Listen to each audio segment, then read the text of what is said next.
نماد سرسختی و شجاعت در رینگ بوکس، کسی که تمام قهرمانان ازش وحشت داشتن و از مبارزه باهاش فراری بودن. ماروین هگلر مبارزه رو فاصله مرگ و زندگی میدونست. توی رینگ به یه هیولا تبدیل میشد و با تمام وجود مش میزد. جنگجویی که زندگی بارها اونو به زمین کوبید و حالا مثل فولاد آب دیده شده بود و هیچ طوفانی توان تکون دادنش رو نداشت. یکی از سرسخت‌ترین بوکسورهای تاریخ، کسی که خودش رو توی باشگاه زندانی میکرد و به شکل وحشتناکی تمرین میکرد.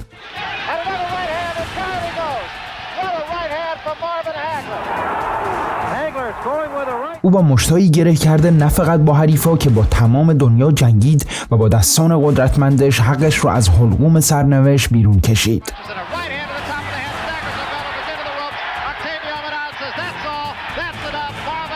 ویدیوی امروز مستند خدای جنگه، مارولوس ماروین هگلر.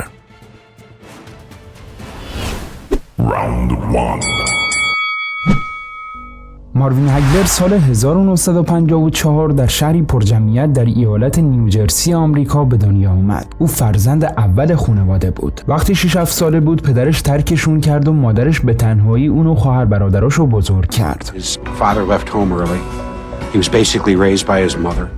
سال 1967 به دلیل شورش‌های سنگین در نیوجرسی خانواده هگلر مجبور به ترک شهرشون شدن و به براکتون ماساچوست مهاجرت کردند. شهر راکی مارسیانو و شهری که حالا قرار بود قهرمان دیگه‌ای رو پرورش بده.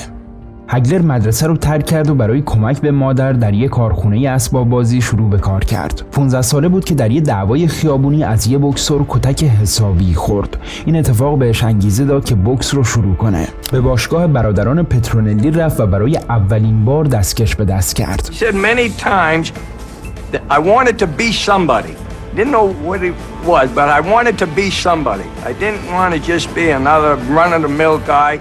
هگلر یکی از سخت‌کوش‌ترین بوکسورهای تاریخ بود و از همون اول به شکلی دیوانه‌وار تمرین می‌کرد. به همین خاطر پیشرفت سریعی داشت و در طول 3 سال به رکورد 50 برد و فقط 1 باخت در بوکس آماتور رسید. سال 1973 قهرمان کشور آمریکا در دسته میدلویت شد و در همون سال پا به رینگ حرفه‌ای گذاشت. همونطور که انتظار میرفت شروع طوفانی داشت و در سال اول حضورش در رینگ حرفه‌ای 8 حریف رو شکست داد. با وجود ناک‌اوت کردن حریفا هگلر ناشناخته بود و مبارزاتش درآمد بالایی نداشتن و همین خاطر روز رو به عنوان کارگر ساختمون کار میکرد و شب میجنگید. این روند تا چندین سال ادامه داشت. 25 مبارزه رو با پیروزی پشت سر گذاشت تا سال 1976 در فیلادلفیا با بابی واتس روبرو شد. بابی واتس رنک 5 میدلویت جهان بود و تو خونه خودش مبارزه میکرد. هگلر بهش حمله ور شد و راند پشت راند با ترکیب طوفانی ضربات رو سرش خراب میشد.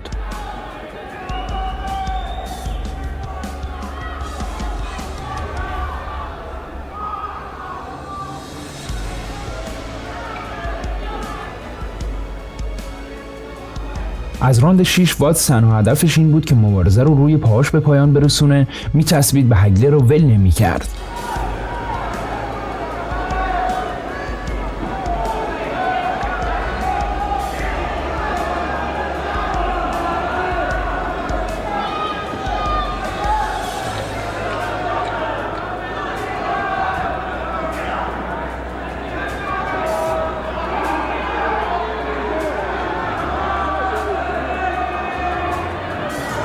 با این حال بعد از زنگ پایان مبارزه رأی پیروزی به نفع واتس داده شد و دستش به عنوان برنده بالا رفت. بعد از مبارزه مربی هگلر گفت در مورد داوران فیلادلفیا شنیده بودیم ولی نمیدونستیم همچین فاجعه‌ایه. 2 ماه بعد به خاطر آنفولانزا و تب شدید مقابل ویلی مونرو با رأی داوران شکست خورد. اما خدای جنگ اجازه نمیداد کسی قصر در بره. او و مونرو 2 بار دیگه با هم مبارزه کردن و ماروین هگلر هر 2 بار ناک‌اوتش کرد.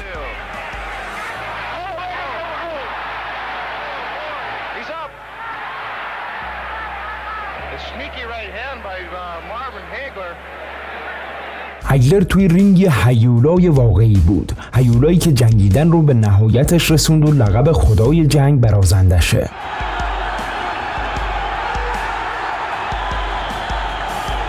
یه جنگجوی کامل از همه لحاظ، در شجاعت و خوی جنگندگی رقیب نداشت. یکی از محکمترین یا شاید محکمترین فک رو در تاریخ بوکس داشت و از لحاظ تکنیکی سطح جدیدی از هوش و استعداد رو وارد ورزش کرد. 15 راند بدون توقف مش میزد، مشتایی که هر کدوم با دقت عجیبی برنامه ریزی شده بودن. به بهترین شکل ممکن با هر دو گارد مبارزه میکرد و بزرگترین سویچ هیتر در تاریخ بوکسه. او در واقع راست دست بود ولی اکثر اوقات چپ گارد مبارزه میکرد، به همین خاطر دست جلوش قدرت ناجوری داشت و با جهش‌های مخصوص خودش این مش رو به سرعت پلک زدن به کله حریف میرسوند و اگه حریف نمیافتاد با طوفانی از ضربات و یک کله کچل روبرو بود.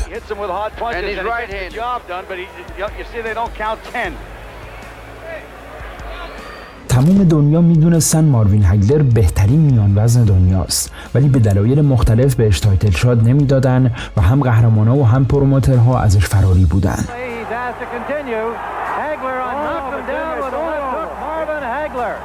He wants a shot at the middleweight championship, thinks he deserves it. He has now defeated Seals twice after fighting a draw with him.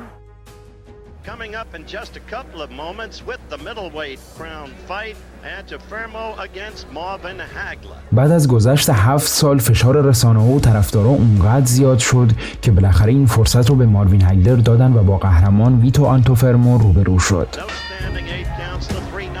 راندهای اول هگلر به مبارزه مسلط بود و چشم چپ آنتوفرمو رو در راند سوم داغون کرد و در راند ششم هم دماغش رو ترکوند.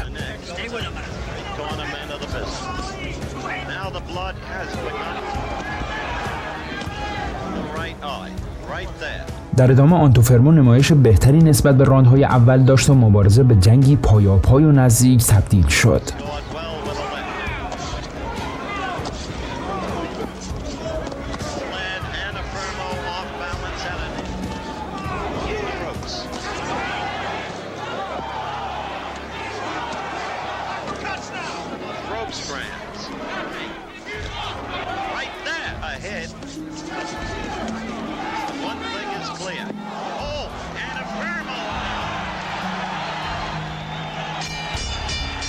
بعد از زنگ پایان با وجود برتری هگلر در راندهای اول اکثرا هگلر رو برنده میدونستن، اما داوران نظر متفاوتی داشتن و رأی رو مساوی اعلام کردند. You can't leave it up to the referee and you can't leave it up to the judges. There's only one way to do it, is to do it my way. هگلر کنار نکشید و با روحیه‌ای جنگنده تر از قبل مبارزاتش رو ادامه داد. دوباره با بابی واتس روبرو شد، بوکسوری که اولین شکست هگلر رو رقم زده بود. ماروین هگلر به مدت 4 سال و 22 مبارزه شکست نخورده بود و حالا با رقیب قدیمی روبرو می‌شد. هگلر با جهش‌های سریع و ضربات برق‌آسا شروع کرد و در راند دوم با یه ترکیب مرگبار حریف و زمین گیر کرد. واتس بلند شد ولی مارولوس مهلتش نداد و با یه راست سنگین مغزش رو تکون داد.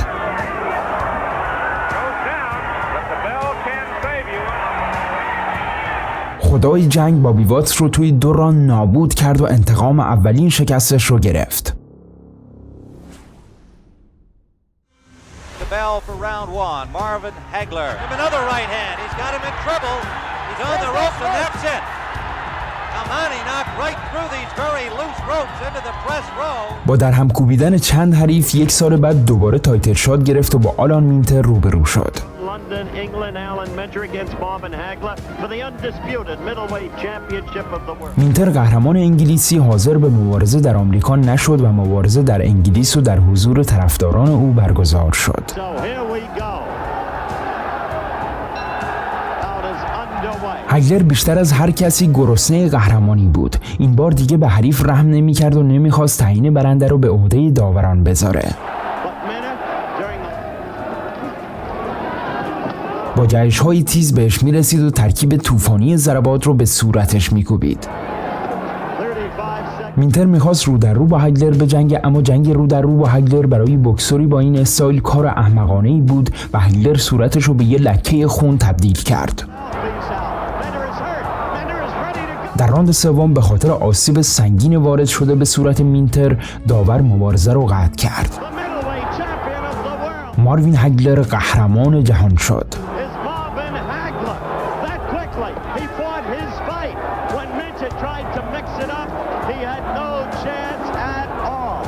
These are beautiful. It's only made for me. Rocky was a wonderful sight for the new middleweight champion. Marvelous Marvin Hagler received an emotional homecoming, and he stood before his adoring fans. When I step in the ring, there's only two things on my mind. That is destruction and destroy. Because I know after the final bell, there's only going to be one guy standing, and that guy is me. تمرینات ماروین هگلر عجیب غریب بودن. تمام وجودش رو پای تمرینات میذاشت. هیچ پارتی و خوشگذرونی بی‌موردی در کار نبود. او 7 روز هفته رو تمرین میکرد. He was the most dedicated fighter I've ever been around in my life. I mean, when he went in training camp, he used to call it going to prison. Hagler was one of those champions who wanted to stay on top of the mountain. Who's the champ? I'm the champ. هگلر بدون حضور پدر بزرگ شده بود و این رنج رو به خوبی درک میکرد. از همون بچگی تصمیم گرفت هیچ وقت مثل پدرش نباشه. به همین خاطر کاملا متعهد به خانواده‌اش بود و همه جوره هواشونو داشت.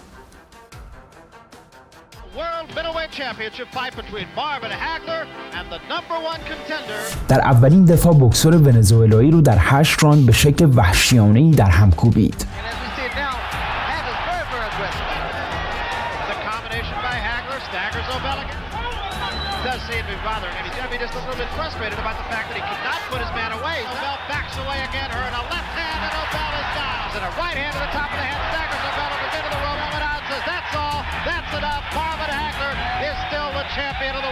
دومین دفاعش مقابل ویتو آنتوفرمو بود. مبارزه اولشون با نتیجه مساوی به پایان رسیده بود.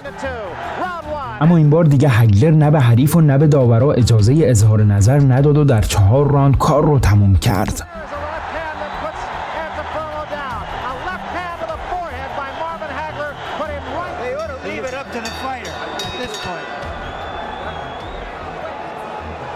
And now you heard Davey Pearl said he quits. Marvin Hagler's hand is raised. Vito Antuofermo does not like it.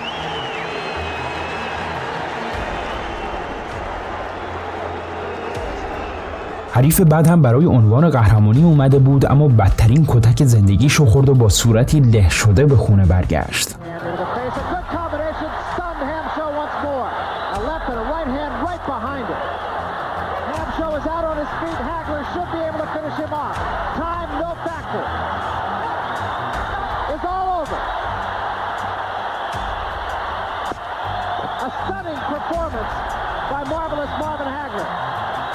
ویلیام لی بوکسور جوان و سرحالی بود و رویای فتح جهان رو در سر داشت.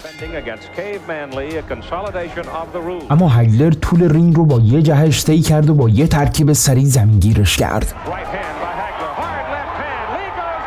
بلند شد اما خدای جنگ امونش نداد.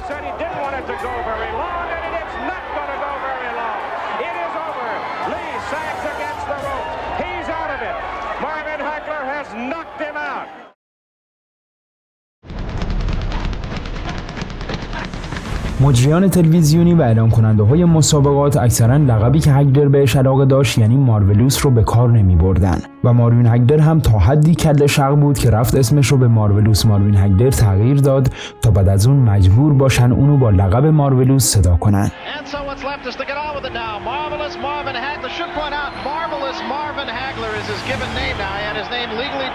بوکسورای بزرگ از سراسر دنیا می اومدن تا عنوان رو از چنگ قهرمان در بیارن. اما همه اونا سرنوشت مشابهی داشتن. یکی پس از دیگری اسیر هنر و قدرت مارولوس می شدن.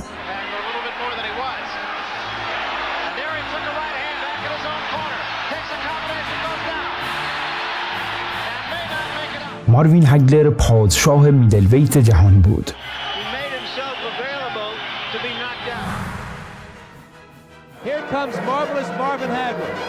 سال 1983 زمانش رسیده بود تا ماروین هگلر با یکی از 4 پادشاه بوکس جهان روبرو بشه. روبرتو دوران، هنز آوستون، رویارویی 2 تا از بزرگترین بوکسورهای تاریخ بوکس. با شروع مبارزه هگلر جب و جب کراساشو شلیک میکرد و روبرتو دوران به دنبال روزنه‌ای بود تا دستای سنگیشو به کله قهرمان برسونه.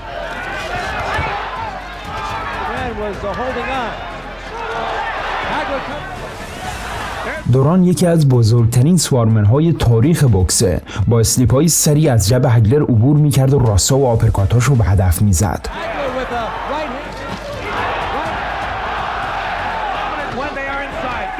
و در مقابل ماروین هگلر ترکیب ضربات رو روانه می‌کرد.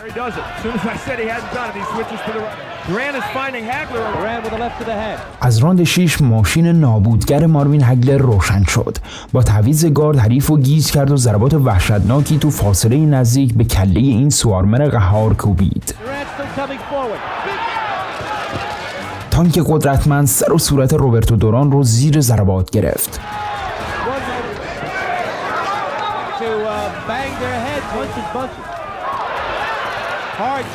از راند 9 هنز آوستون برگشت و جنگ بین 2 گلادیاتور بالا گرفت.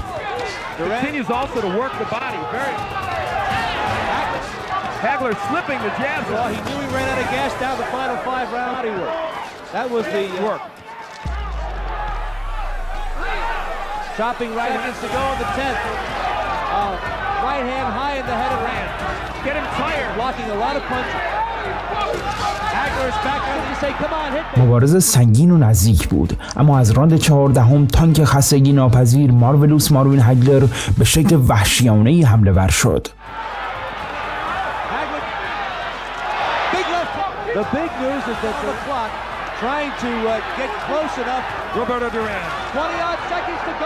بعد از 15 راند نبرد طاقت فرسا، زنگ پایان مبارزه به صدا در اومد. هر دو بوکسور جانانه جنگیدن، اما برتری با ماروین هگلر بود و با رأی متحد داوران پیروز شد. هگلر با شکست دادن یکی از بزرگترین جنگجوهای تاریخ بوکس برای 8مین بار از عنوان دفاع کرد. خدای جنگ همچنان مبارزاتش رو ادامه داد و در فایت بعد با خان رولدان روبرو شد. با صدای زنگ رولدان اومد و با یه ترکیب قهرمان رو زمینگیر کرد. ناکدان در اثر لغزش بود، اما در هر صورت داور شروع به شمارش کرد. بوکسور آرژانتینی در ادامه هم قدرتمند ظاهر شد و پا به پای قهرمان پیش رفت.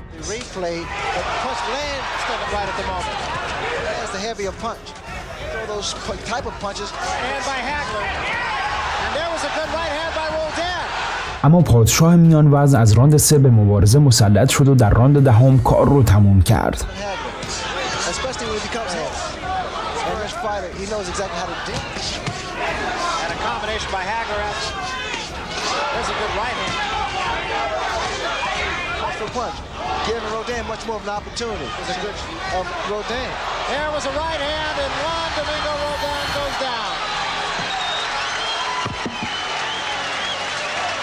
حریف بعدی رو هم در 3 راند ناک‌اوت کرد.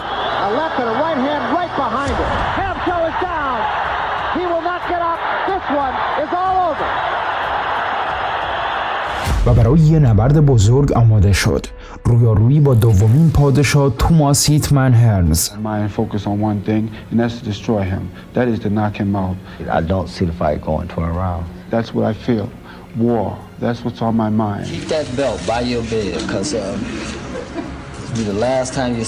هیتمن بوکسوری با قدرت مرگبار که این قدرت به خاطر طول دست بلند و دامنه ضرباتش بود. چند ماه پیش روبرتو دوران رو به شکل وحشتناکی ناک‌اوت کرده بود.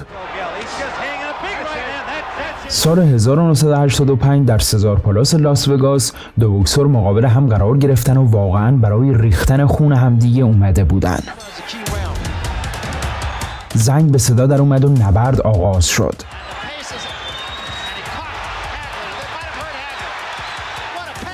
دو بوکسور به شکل وحشیانه‌ای به هم حمله ور شدن و با تمام وجود می جنگیدند. ماروین هگلر مثل تانک رو به جلو حرکت میکرد و توماس هرنز از دستای بلندش استفاده میکرد و ضربات زهرداری میزد.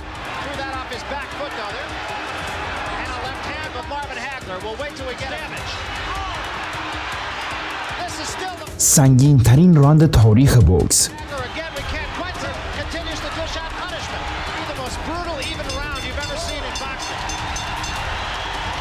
راندی که به اسم وار یا جنگ شناخته میشه. دست تامی هرنز در این راند شکست و پیشونی ماروین هگلر هم شکافته شد. خون پیشونی هگلر بند نمی اومد. هگلر باید حریف رو ناک اوت میکرد. در غیر این صورت با بالا رفتن راندها داور به خاطر خونریزی مبارزه رو قطع میکرد و هگلر بازنده بود. هرنز به خاطر دستش از حریف فاصله گرفت و هگلر به خاطر خونریزی بهش حمله ور شد.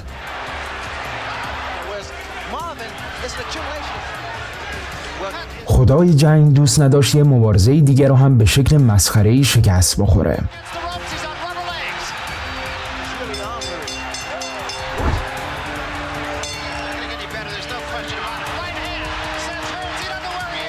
در راند سوم تمام وجودش رو گذاشت پشت بهترین سوپرمن پانچی که در تاریخ بوکس زده شده و فک هیتمن رو هدف گرفت. بعد از اصابت ضربه توماس هرنز توان جدا شدن از کف رینگ رو نداشت. مارولوس ماروین هگلر همچنان پادشاه بیچون و چرای میان وضع باقی موند.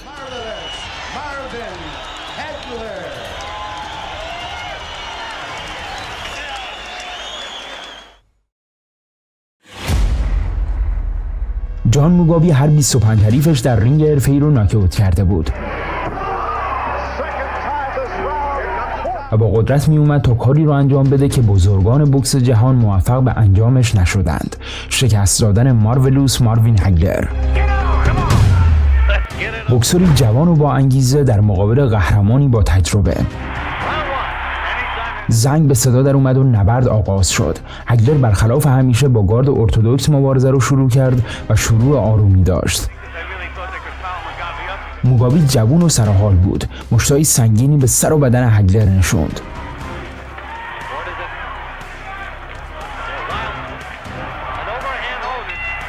هگلر از راند 2 گارد رو به ساوثپا تغییر داد و همون هیولای همیشگی تبدیل شد و برای بلعیدن حریف اومد. اما موگابی طعمه آسونی نبود. مقابل ضربات مقاومت کرد و پرقدرت پاسخ داد. چیزی نگذشت که دو جنگجو رینگ رو به آتش کشیدن. ضربات مرگباری به سر و پهلوهای هم میکوبیدن و هیچ کدوم پا پس نمیگذاشت.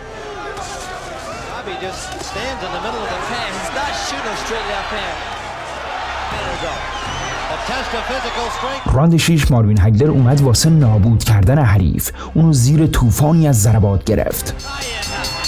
موگابی به مبارزه برگشت و پا به پای قهرمان جنگید و نبرد بی‌نظیری رو به نمایش گذاشتن.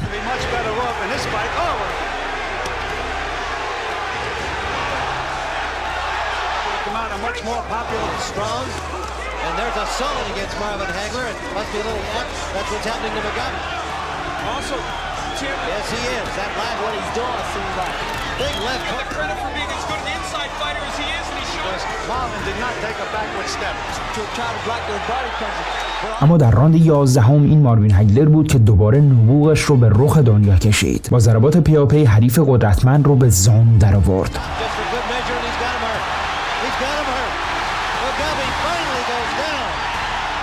ماروین هگلر با ناک اوت در راند 11 پیروز شد.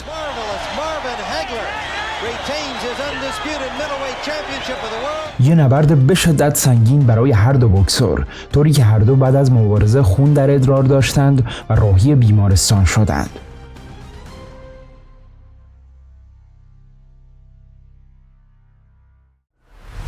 بالاخره بعد از چندین سال نوبت به مبارزه‌ای رسید که دنیای ورزش بی‌صبرانه منتظرش بود. ماروین هگلر در مقابل شوگر ری لنارد. شوگر ری معروف ترین قهرمان بین 4 پادشاه بود. اولین بوکسور غیر سنگین وزنی که بیش از $1,000,000 از یک مبارزه درآمد داشت. شوگر ری سرعت عجیبی داشت و حریفا رو به زیبایی ناکاوت میکرد و هنر بوکس رو به نهایت رسونده بود.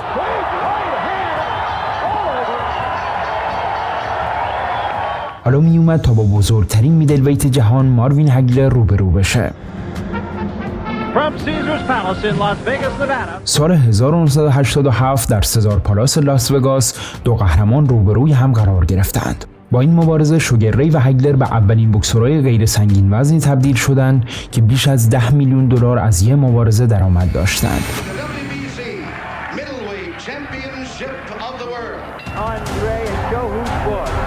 با زنگ شروع مبارزه شوگر ری پاهاشو به کار انداخت، دور رینگ میچرخید و جب و ترکیباشو شلیک میکرد.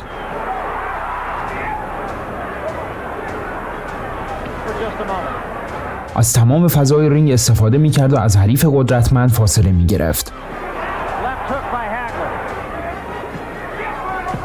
شوگر ری وحشتناک سریع بود و مشت زدن بهش واقعا کار سختی بود.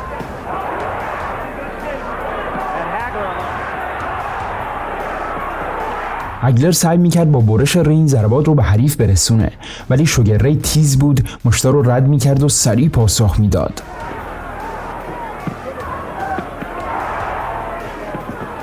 راند به راند فشار هگلر بیشتر میشد و شوگر ری مجبور بود با سرعت بیشتری حرکت کنه.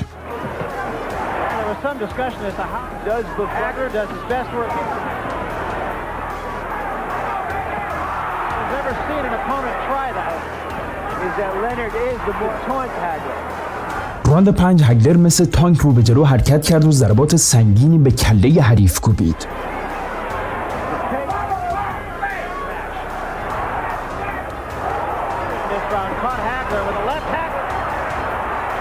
ضربات ماروین هگلر قدرت تخریب بالایی داشتن و اصابت هر کدوم روی ریتم مبارزه ری لنارد تاثیر میذاشت.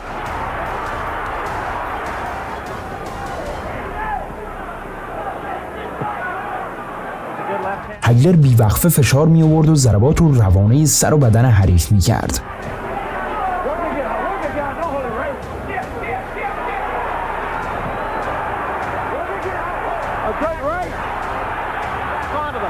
شوگر ری فوق‌العاده فنی بود و با دقت بالایی مشتاشو به هدف می زد.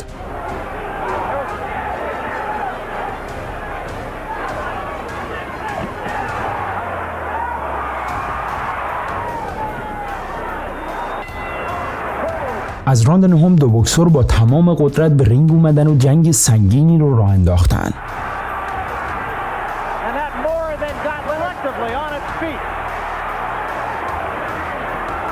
ضربات زهردار و حساب شده از ماروین هگلر و ترکیبای فوق‌العاده سریع از شوگر ری سر و پهلوهای همدیگر رو به رگبار می‌بستن.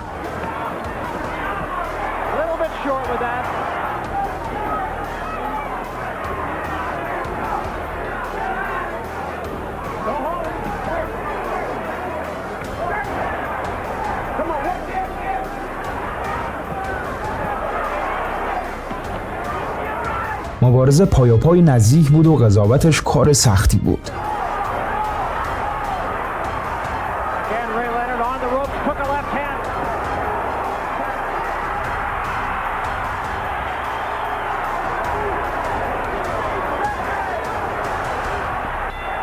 بعد از 12 راند کار کشید به رأی داورا. داور اول 115 به 113 شوگر ری، داور دوم 115 به 113 ماروین هگلر و یکی از عجیبترین رأی‌های تاریخ بوکس رو داور سوم داد، 118 به 110 شوگر ری لنارد. 118 Leonard, 110 Hagler, and new middleweight champion of the world, Sugar Ray Leonard. شوگر ری با رأی غیر متحد داورا برنده شد. اکثر کارشناسان بوکس رأی داوران رو قبول نداشتن و هگلر رو برنده میدونستن و مجله رینگ این فایت رو غافلگیری سال نامید و انتظار این نتیجه رو نداشتن. ماروین هگلر اعتقاد داشت که برنده این مبارزه بود و بعد از این فایت اعلام بازنشستگی کرد و حتی مبارزه ریمچ رو هم نپذیرفت. به ایتالیا رفت و زد تو کار بازیگری فیلم‌های اکشن. تو عرصه بازیگری هم خوب بود و تو فیلم‌های مختلفی بازی کرد. او با سرمایه‌گذاری‌های هوشمندانه بعد از بازنشستگی هم زندگی آروم و خوبی داشت. در نهایت سال 2021 ماروین هگلر در سن 66 سالگی در اثر حمله قلبی فوت کرد. هگلر از مراسم تشییع جنازه متنفر بود، به همین دلیل هیچ مراسم خاکسپاری برگزار نشد. اما یک مراسم یادبود بزرگ به افتخار این قهرمان در ورزشگاه راکی مارسیانو براکتون برگزار شد. یاد و خاطره این جنگجوی افسانه‌ای تا ابد در قلب طرفداران واقعی بوکس زنده میمونه.